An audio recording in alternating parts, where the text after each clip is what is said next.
2025-2026 நிதியாண்டுக்கான தமிழ்நாடு அரசின் பட்ஜெட் தயாரிப்பு தொடர்பாக நிதித்துறை அமைச்சர் தங்கம் தென்னரசு ஆலோசனை நடத்தி வருகிறார். இத்தொடர்பான கூடுதல் விவரங்களோடு இணைகிறார் சிறப்பு செய்தியாளர் அபினேஷ். விவரங்களை பதிவு செய்யலாம். எந்தெந்த துறை சார்ந்த அலுவலர்களோடு இந்த ஆலோசனை நடைபெறுகிறது? 2025-26 நிதிநிலை ஆண்டுக்கான தமிழ்நாடு அரசு நிதிநிலை தயாரிப்பு தொடர்பாக நிதியமைச்சர் தங்கம் தென்னரசு தலைமையில் இன்றைக்கு 2வது நாளாக பல்வேறு துறை சார்ந்த அதிகாரிகள் மற்றும் துறை சார்ந்தவர்களுடனான ஆலோசனை கூட்டம் தலைமைச் செயலகத்தில் இருக்கக்கூடிய நாமக்கல் கவிஞர் மாளிகையில் நடைபெற்று வருகிறது.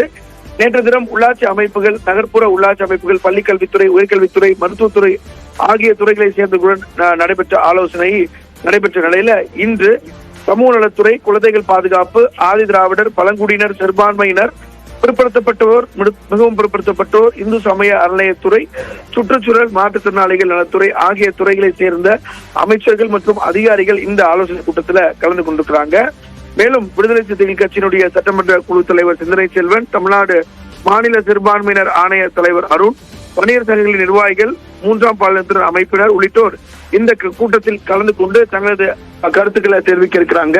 இந்த நிதிநிலை அறிக்கை அப்படிங்கிறது திமுக அரசுடைய முழு நிதிநிலை அறிக்கை. அடுத்த ஆண்டு தேர்தல் ஆண்டு என்பதால் இன்டரிம் பட்ஜெட்டை தாக்கல் செய்வாங்க. இந்த நிதிநிலை அறிக்கை அப்படிங்கிறது பல்வேறு மிக முக்கியமான அம்சங்களை உள்ளடக்கி வெளிவரக்கூடிய பட்ஜெட்டாக இருக்கிறது.